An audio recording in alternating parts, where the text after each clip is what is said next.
So my friend, he releases a YouTube video like 4 years ago about playing Minecraft with a steering wheel. And I thought, I could do that, but Elden Ring.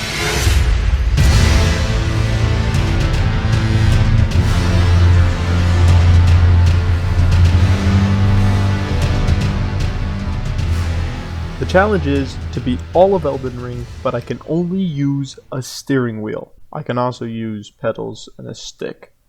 Hello all! It is currently 1:31 a.m. So,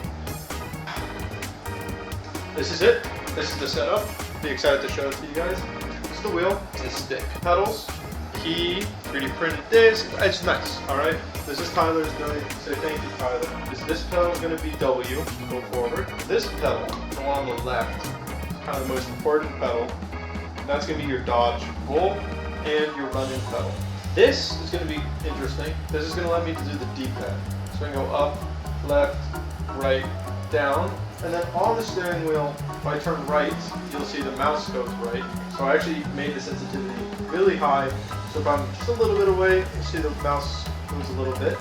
And if I turn it a lot, the mouse goes faster. If I turn it a lot, it just goes insane. I've done a little bit of playtesting, and I found that the game kind of automatically moves your camera. Oh, one more thing.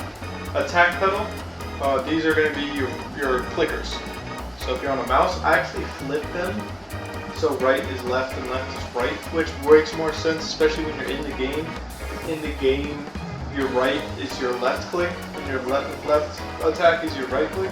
But also, when I'm navigating things, I'm right-handed dominant. So when I want to do it, right? Like your left click is usually on your mouse, your index finger. I kind of just want to hit it, get it done.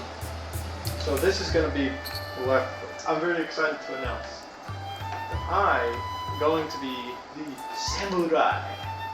My name is going to be Birdono, which it's a play on the words. It's bird, as in that big bird, and then dono generally is the Japanese suffix meaning warrior or samurai. For this run, I chose the samurai class because they start with the uchi katana, which can bleed enemies, which is pretty OP as you'll see later. Day 1 started as any normal Elden Ring run starts. I died to the grafted scion. I did the tutorial. I beat Godric on my second try with a steering wheel, pretty cool. This guy, he called me maidenless. You are maidenless. Then I got a horse, and then I got a summoning bell for my little goblin buddies, and I got a great shield. Something good? Let's go! That's what I'm talking about, baby.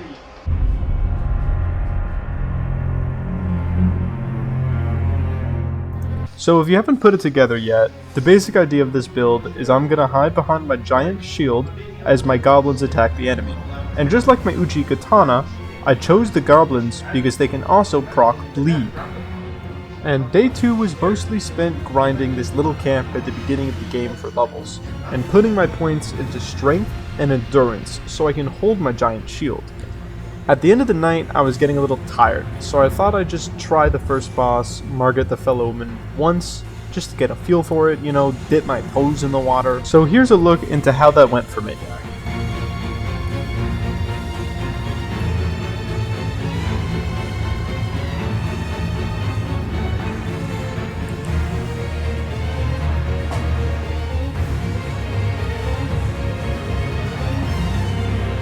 Let's go, baby! Now that's gonna make you scream. It's not like Margaret is the hardest boss in the game, but he's for sure hard enough that it's pretty impressive to beat him on the first try with a steering wheel. After beating him, we put all our runes into endurance, and we entered my least favorite part of this game, Stormvale Castle. Now, on this run, I actually decided to do something different. Instead of taking the side entrance, I went straight in through the main gate, and we just ran past all the enemies. It was awesome, on a steering wheel. Actually really fun, took me a couple tries, but I'm so happy we just ran through it instead of going on the side. And you all know why we're here. We want to fight Godric the Grafted. I was trying with this button, and then I'll go down again, this button, and then down again, have this on, and we're gonna look necessary.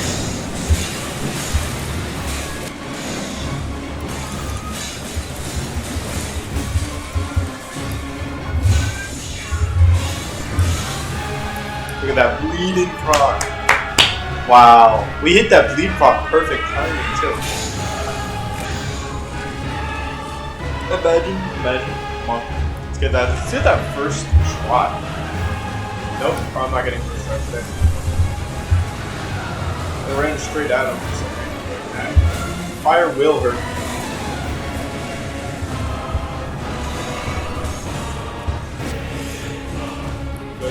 Good. Shield!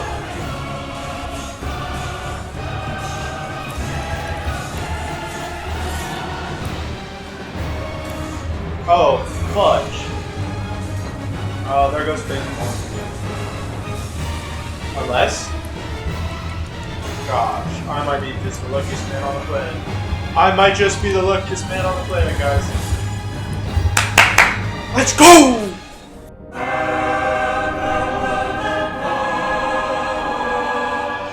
So yeah, I'm a god gamer.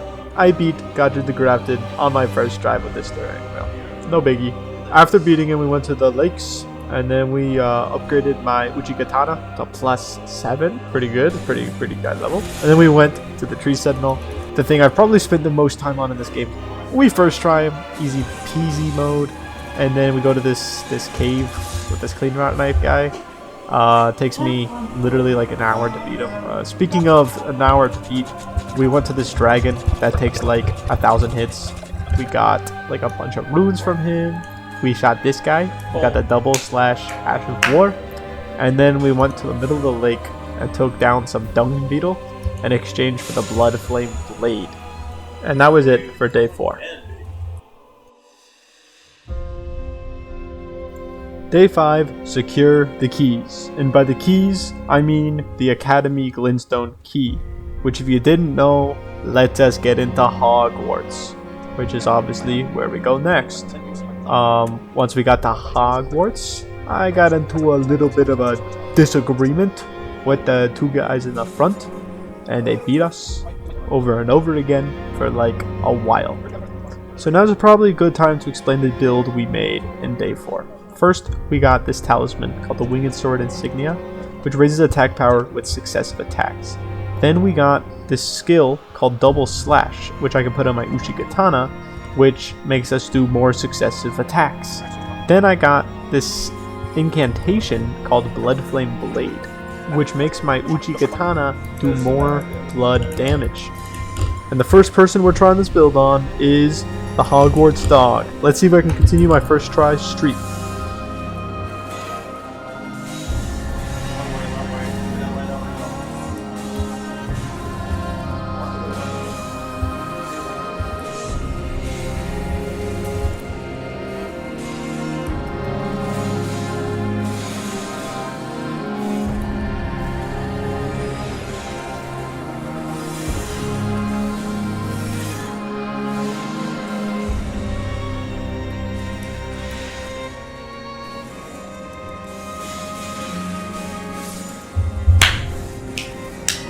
Boom! That's how we end stream, guys. That's how we end a freaking stream. Dude, I keep first trying these bosses.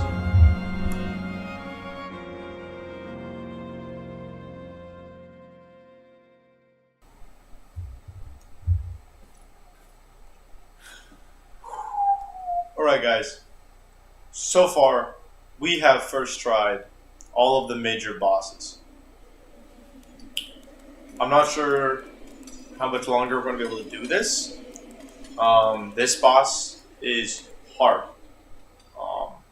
In my opinion, this is the first difficult boss in this game. Like, truly difficult. Damn it! This is so difficult.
Let's go!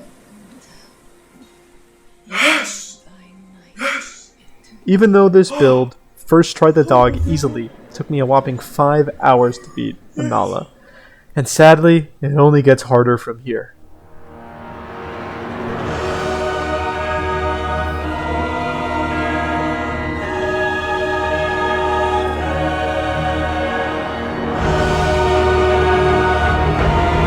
So, with 2 shard bearers down, I enter the plateau, kind of a middle of the game area. The first thing I did is I grabbed this weapon called the Great Stars. You can actually see them in action here.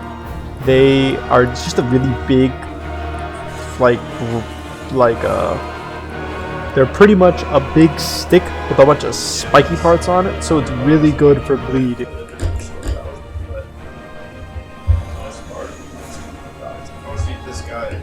It insta-kills me. What? How does the dog finish me in one? Was I healing or not? I don't know. Dude, will you shut up? What the? What? How do you see him? How do you see the guy so hard? Don't follow me! Oh my god. I'm not fighting right now, dog. What? That's so stop. What? Shit! 8,000 Why did this go? Where does he go? Why does he do so much more damage? What? Yeah, I wasn't kidding when I said it gets harder in the plateau, guys. And that was a basic enemy. But let me show you what a boss fight looks like. This is the Draconic Tree Sentinel. He's like the Tree Sentinel we fought earlier, and we beat him in like so quick you probably already forgot. He kind of guards the main gate to the royal capital, which is kind of the next big part of the game. He's... Oh wait, am I winning? What? This guy usually takes me like 30 tries to beat, like hours of time. It looks like I'm gonna get him first try today. Dude, I think this steering wheel might be the secret to this game. As long as he doesn't hit me with that one attack. Oh, shoot. I said that.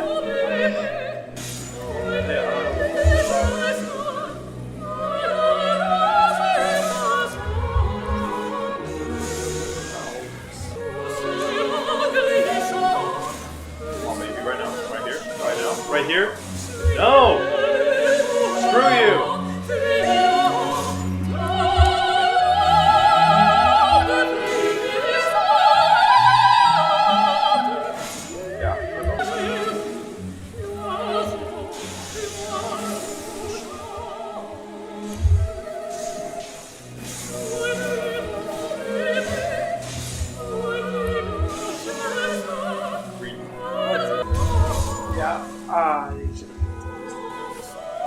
Good.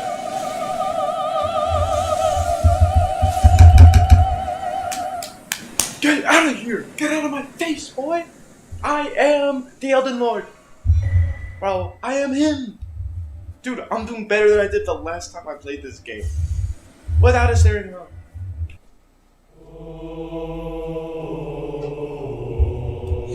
You made it to the capital. With a freaking steering wheel. Day 8, Rain Fire. And by fire, I mean stinky breath. Hello all, so today I'm going to teach you guys a strategy to beat General Star Scourge Radon. Now this strategy is so easy, I can do it on a steering wheel. Do it. So, first thing, no matter what you're doing, this is my recommendation for when you get in the field. When immediately get on your horse, charge it right and run. Make sure, right, imagine a circle. Around Radon. And then always run tangentially to that circle so that when he shoots you, he misses. This strategy is based on Rot Breath. As you can see, it's a spell I can cast while on a horse that afflicts him with Rot, which happens to be his weakness. In the lore, it's a whole thing. You can read about it. I'd actually recommend it. The lore in this game is really good. Now at the halfway point, he does this stupid attack usually, unless you're running away, where he crashes into the arena like a meteor. It's crazy. This guy's like able to control stars. It's a cool fight. Like actually, I usually struggle a lot with this fight, but as you can see, This like rot breath means I don't even need to be around him. I can just run away and let him slowly corrode. So yeah, the fight went way quicker than it usually does when I don't try to tease it. Easy. So easy, guys. Day 9. Unleash the Horde. The Horde being something I'll tell you in a second. So after beating Radahn, all the stars in the sky fall to the ground and a giant hole opens up. I went in this hole and I fought this Mimic Tier guy. Easiest fight of my life. Oh my gosh. Then I get a reward, and that is the Mimic Tier. So the Mimic Tier is kind of the most overpowered thing in this game. It's a summon, which means I won't be able to use my little goblins anymore. But the Mimic Tier is a clone of myself, which is pretty cool. He copies the exact build that I have. So I can have 2 of me, guys. 2 of me versus 1 of them. Isn't that the dream team? So here you can see me really happy because I spent like the full rest of the day trying to do that parkour. It's horrible. You should watch my streams, bruh. That one especially, I go insane. Actually insane. I'm like yelling so much in that stream. And I want that lightning thingamajiggy so that I can fight our next boss, Godfrey, the Elden Lord. This guy is cringe. I usually do pretty good against him, but this time, not so much. I lost to him so many times, and the only way I could do it was by using a bolt of Grandthax or whatever. And just throwing lightning bolts at him, because that's like the only thing he's weak to. I kind of feel bad for him, but he deserved it for the amount of times he killed me.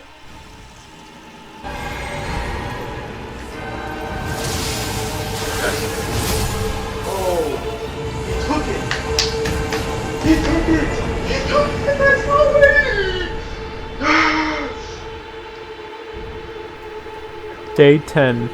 Skewer the Winged Beast. By the Winged Beast, I mean Mog, whatever you want to call him. This guy. Oh my gosh, what can I say about this guy? I haven't told you guys, but I've been preparing to fight this guy this whole time. Remember that random dude we fought? That wasn't a random dude. Yeah, we were trying to get the Purifying Crystal tier, which will negate his second phase attack. You can actually see in the background, I'm doing this stupid puzzle to get to this guy that gives me a thing. You'll see in a second. Mog is a fun fight, but he is a difficult fight. He drops 420,000 runes.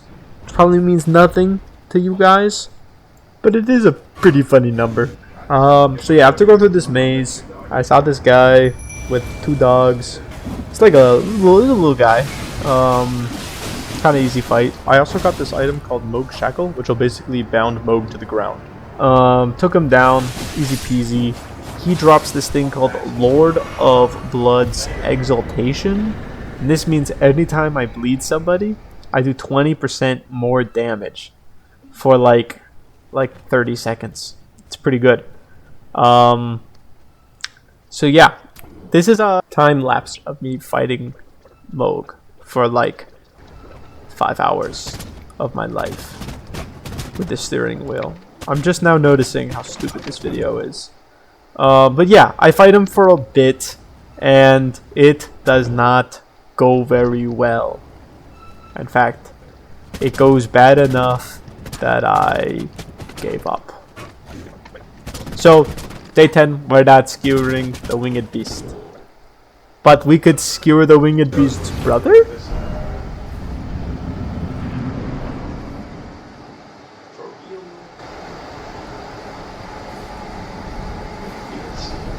Graceless, tarnished.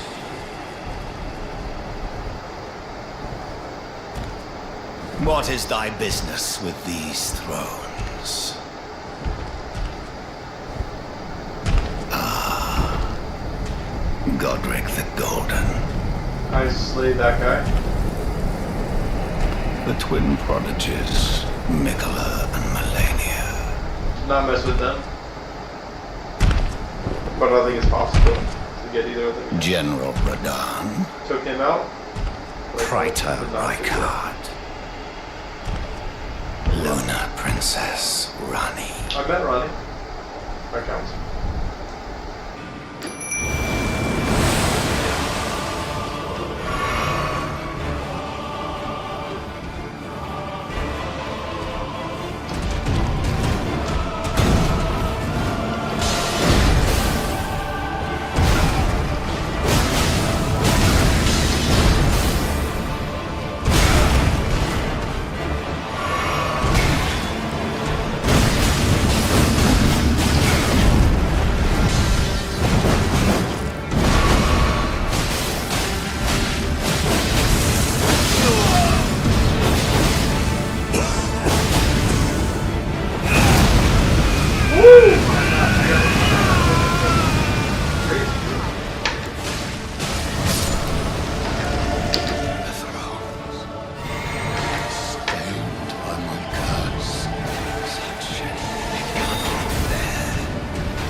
Okay, let's just imagine I beat him on my first try. I beat him on my second. That's pretty close. It's pretty close.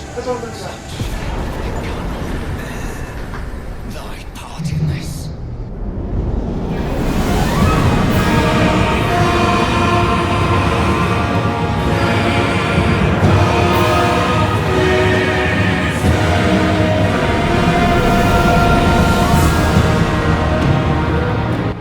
Alright guys, we have officially entered the late game. This is the final, well, this is the second to final part of the game. It's this place right here. It's the mountaintops of the giant. And we are fighting the big man himself, the fire giant. This guy has an insane amount of health, but luckily we have some help. Firstly, I got this new helmet you can see me wearing. It is the white mask of Vere. It's the helmet of the guy that was all like, You are maidenless. and this thing is super useful. Similarly to Lord of Lug's Exaltation, every time I proc bleed, I will do an additional 10% damage for 20 seconds. And it stacks, so now I'm doing 30% more damage whenever somebody bled recently, which is always pretty much. The other new feature of my build is I'm dual wielding katanas. You can see my right hand, I'm now holding this awesome red blood katana called the Rivers of Blood, which is one of the most popular weapons in this game because it's basically an uchi katana that always has double slash and blood flame blade at all times. So when I'm using both swords at the same time, I do insane bleed damage. Remember how last time we saw Mog? He wiped the floor with us, wasn't even close after 5 hours of grinding. Let me show you what a good build can do in this game.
Now, Mr. Mog, he drops a special little weapon called Mogwin's Sacred Spear. This is like the most overpowered weapon in this game. I just poke it into the sky and I do his main attack, which like just bleeds everyone in a proximity. I'm gonna use it on with what are, in my opinion, the two most annoying fights in this game. Firstly, Godskin Duo. Look how easy this fight is. All I had to do was give my Mimic Tier a sleeping pot, which, if you didn't know, he throws at these guys and they fall asleep. They're able to be fallen asleep. You could make bosses fall asleep in this game with a sleeping pot. Anyways, while they were doing that, I was dual wielding my Uchi Katana, which we got from the beginning of the game, and Mogwin's Sacred Spear.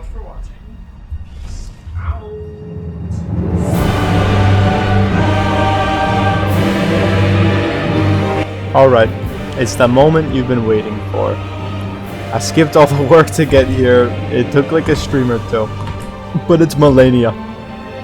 One of the scariest bosses in this game. One of the most notoriously difficult fights in the history of gaming. And I'll be honest, I gave her a couple tries without trying to be a little cheeky, without using my insanely broken build.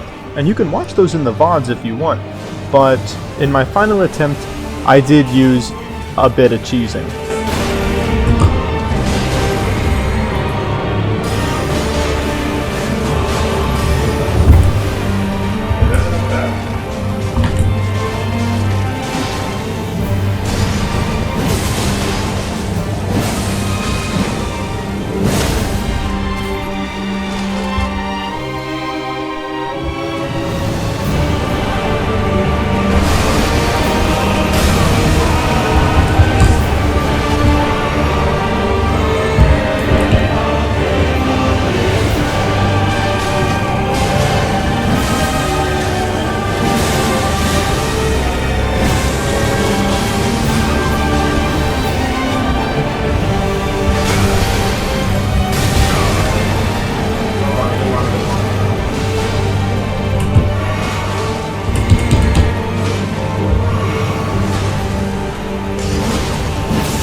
go.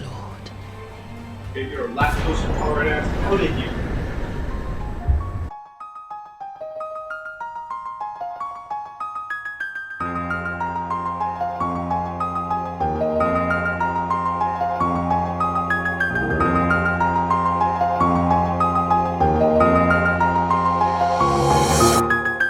It may be hard to believe based on the amount of time left in this video, but there's only one fight left. The final boss of the game, Radagon of the Golden Order.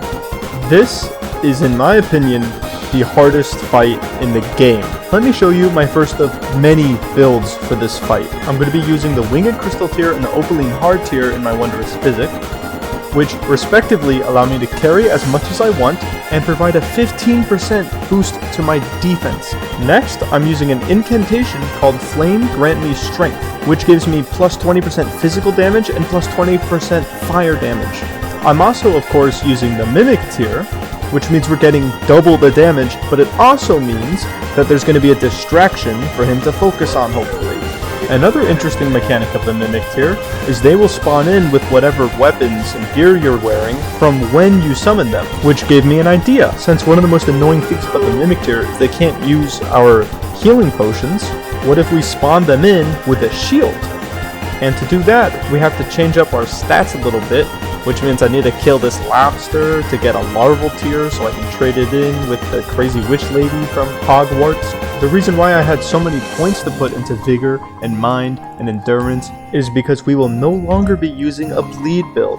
Because sadly, Radagon is made of rocks, apparently, so he can't bleed, which really sucks for us because that's all we've been doing for this entire challenge. But once we changed the build, we were finally able to beat Radagon.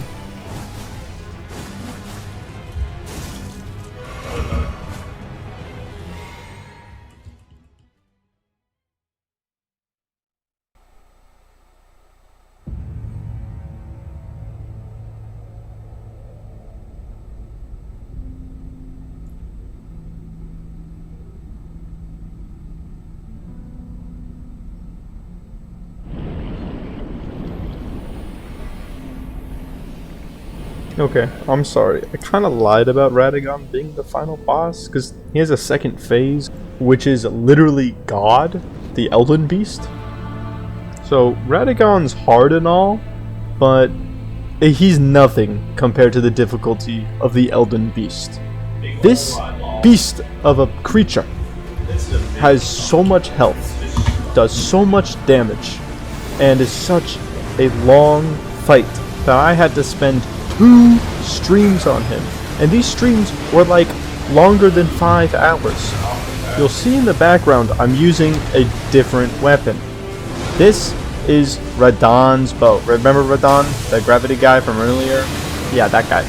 When I googled best weapon against Elden Beast, that's what came up, and so that's what we're gonna use. What makes this thing so good is it has a really high range, and it's really good against big enemies, because it rains down a bunch of arrows, and all of them end up hitting the enemy, so it just staggers up a bunch of damage. The downside is it uses mana every time, and the amount of damage is not that high, so the fight takes super long, my Mimic tier dies immediately, and I run out of healing flasks almost every time, unless I die before that, like on this first attempt. My solution to this was pretty smart.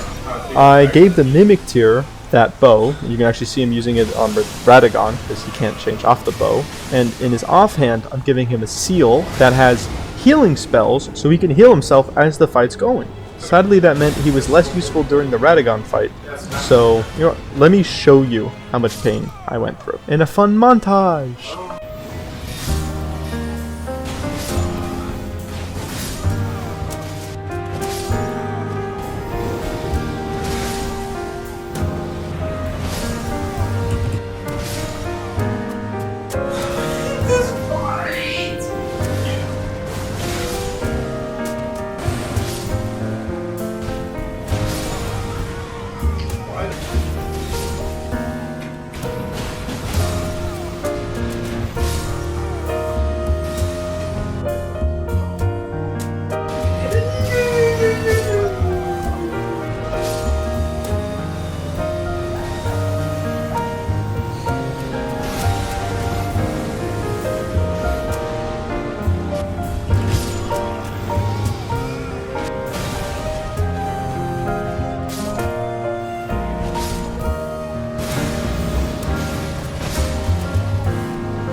I spent so long on this fight that they actually added an update to the game while I was playing it for the first time in a year that allows you to use a horse during the fight and buff Radahn's great bow.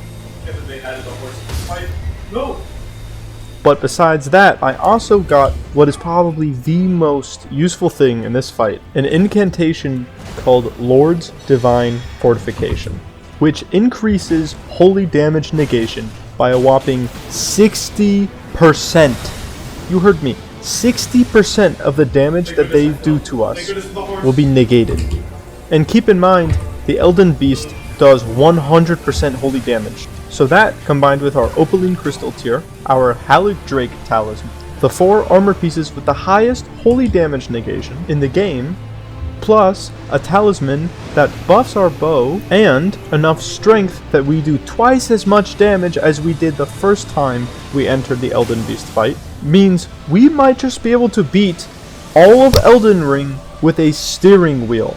One more, baby. One more, baby! Yes! Yeah, with the freaking steering wheel. Dude, that was like a first try attempt. Didn't even use the... Yes! Yes! I did it! If this video reaches 1,000 likes, I will beat Elden Ring and the DLC with a Guitar Hero. And as always, Love you all. Thank you so much for watching. Peace out.